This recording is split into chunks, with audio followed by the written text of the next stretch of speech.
Hello. Okay, videos are hard for me, but I'm gonna read to you the reparenting section of this lovely, beautiful book.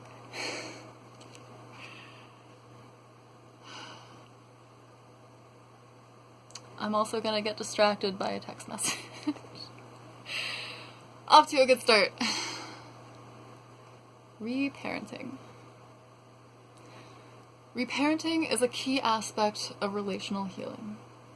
It is primarily a process of addressing the many developmentally arrested needs of the traumatized child that we were. In this book, we repeatedly address the two most fundamental of these needs: love and protection. An important yin-yang dynamic of reparenting involves balancing self-mothering and self-fathering. When a child's mothering needs are adequately met, self-compassion is installed at the core of their being. When the same is true of their fathering needs, self-protection also becomes deeply embedded. Self-compassion is the domicile of recovery, and self-protection is its foundation. When self-compassion is sufficiently established as a home base to return to in difficult times, an urge to be self-protective naturally arises from it. Living in the world without access to these primal instincts of survival is truly terrifying.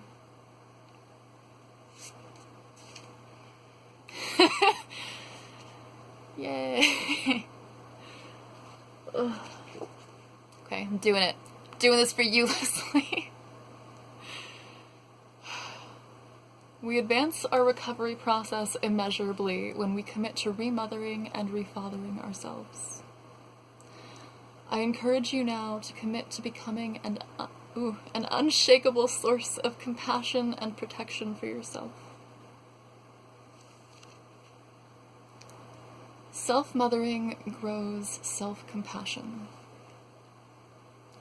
The most essential task of self-mothering is building a deeply felt sense that we are lovable and deserve to be loved. Self-mothering is the practice of loving and accepting the inner child in all phases of their mental, emotional, and physical experience. If inner child is a problematic concept for any reason, you can imagine nurturing the developmentally arrested part of yourself.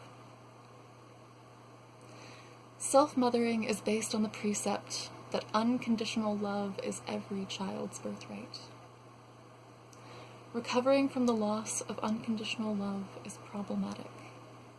Not getting enough of it as children was the greatest loss we had. Sadly, this loss can never be completely remediated, because unconditional love is only appropriate and developmentally helpful during the first 2 years or so of life.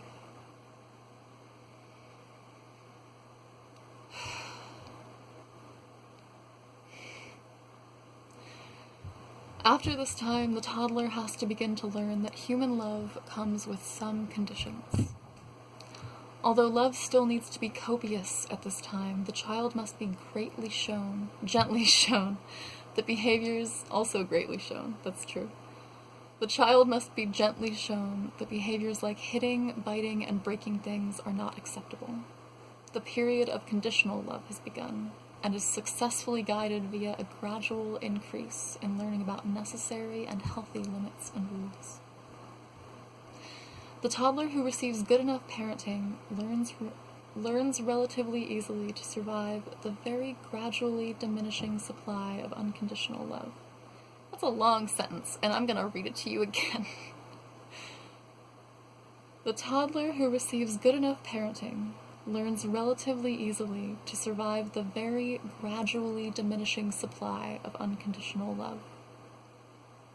During this time, they learn little by little that other people also have rights and needs. Their absolute entitlement to gratification is coming to an end, and the needs of their parents will not always be forfeited to accommodate them.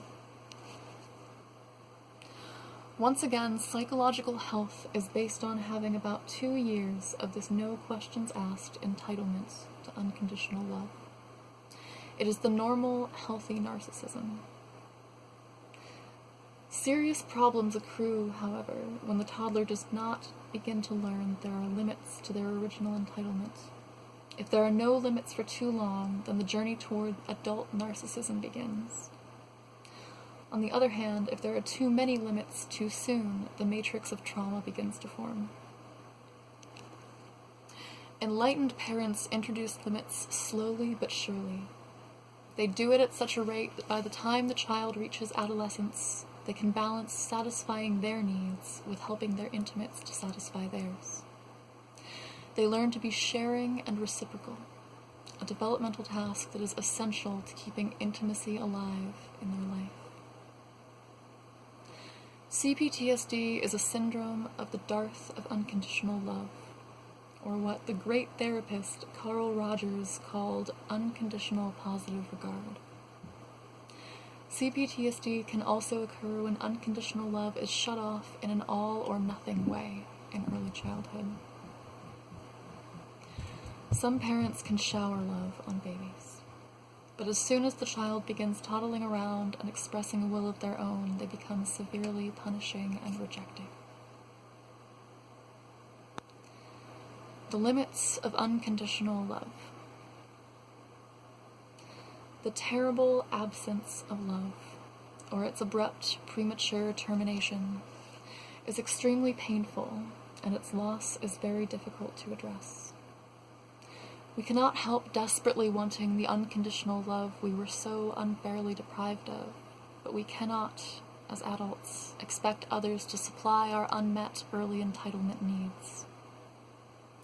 The one exception to this is therapy, but that, of course, is usually only 1 or 2 hours a week.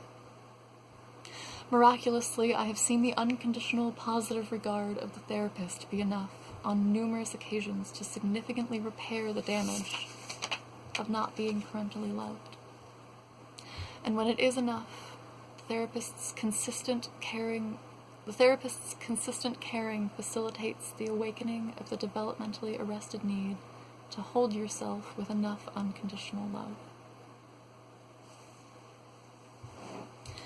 We survivors often struggle with managing our understandable but unrealistic yearnings to receive permanent unconditional love from a friend or partner.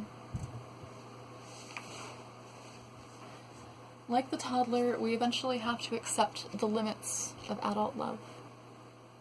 This is especially true in romance, where the intoxication of unconditional love rarely lasts for more than a year.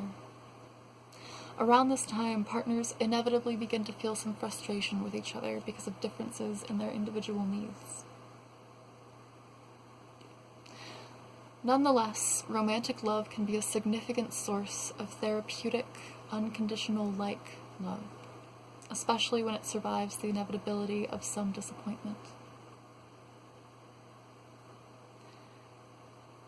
We have reached my favorite part. Inner child work. Let us return to the concept of self-mothering.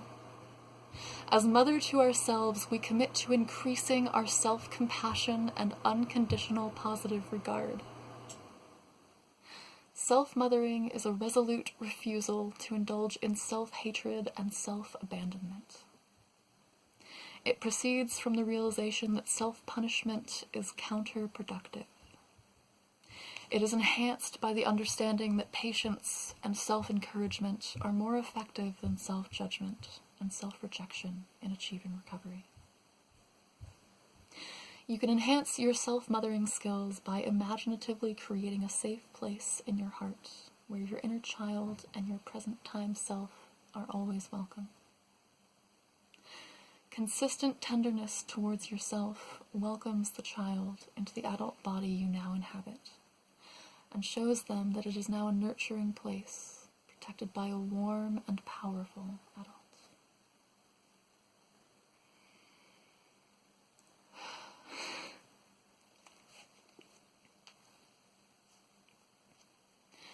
Self-mothering can be enhanced by thought-correcting the critic's negative messages with healing words that the child, in all likelihood, never heard from their parents. A client of mine once shared this pearl of wisdom with me, Thoughts, just mere thoughts, are as powerful as electric batteries, as good for you as sunlight is, or as bad for you as poison. Here, then, are some useful messages for nurturing the growth of your self-compassion and self-esteem. I recommend that you imagine speaking them to your inner child, especially when you are suffering with a flashback. Reparenting affirmations.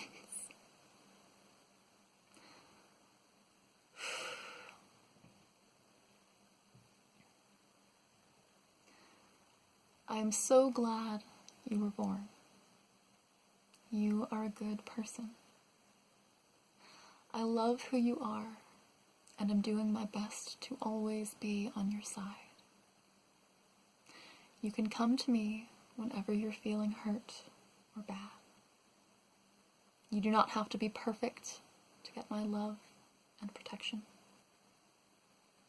All of your feelings are okay with me. I am always glad to see you. It is okay for you to be angry, and I won't let you hurt yourself or others when you are. You can make mistakes. They are your teachers.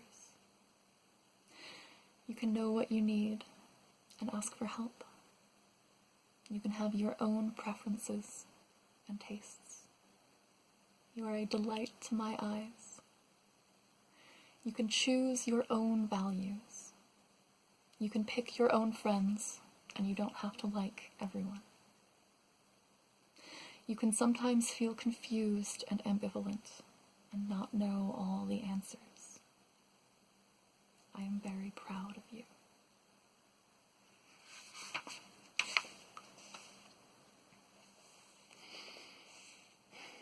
The last section I'm going to read is called Self-Fathering and the Time Machine Rescue Operation. Many abandoned children enter adulthood feeling that the world is a dangerous place where they are ill-equipped to defend themselves.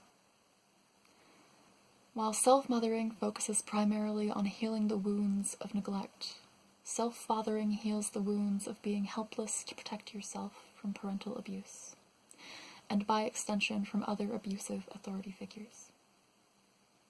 Self-fathering aims at building assertiveness and self-protection. It includes learning to effectively confront external and/or internal abuse, as well as standing up for the adult child's rights. One of my favorite self-fathering exercises is the Time Machine Rescue Operation. I have used it to help myself and to help clients.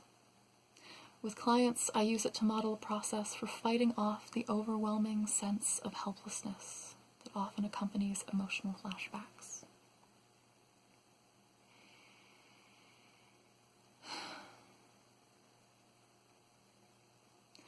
This is a version of the Time Machine Rescue Operation that I use with myself as well as with my clients. I tell my inner child that if time travel were ever possible, I will travel back into the past and put a stop to my parents' abusiveness. In the course of this, I say things like, I'll call 911, I'll call Child Protective Services on them. I will grab their arms and pin them behind their backs the second they try to strike you.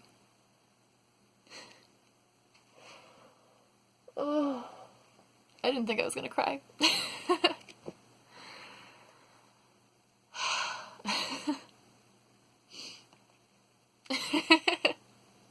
I don't know why I thought that.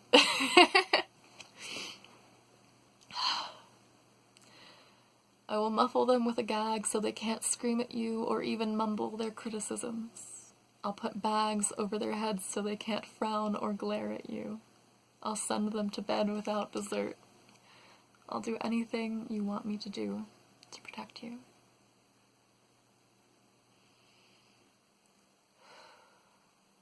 Such imagery often provides me an exit out of fear and shame, and sometimes even makes my inner child laugh in delight. I sometimes finish this exercise by telling my inner child I would also report my parents to the authorities, so they would be sent to counseling to learn how to be a better parent. Or I say that if I could, I would take them back to live with me in the future before all those horrible things could happen to them. Before all those horrible things could happen to them. I remind them that they, in fact, live in the present with me now, where I will always do my best to protect them. We now have a powerful body, greater skills of self-protection, and access to allies and a legal system that will protect us. When the recovery consistently welcomes their inner child in every aspect of their being, the child feels increasingly safe and becomes more and more alive and self-expressive. As they experience their adult self consistently rising to their defense, they will feel safe enough to begin accessing their innate vitality, playfulness, curiosity, and spontaneity.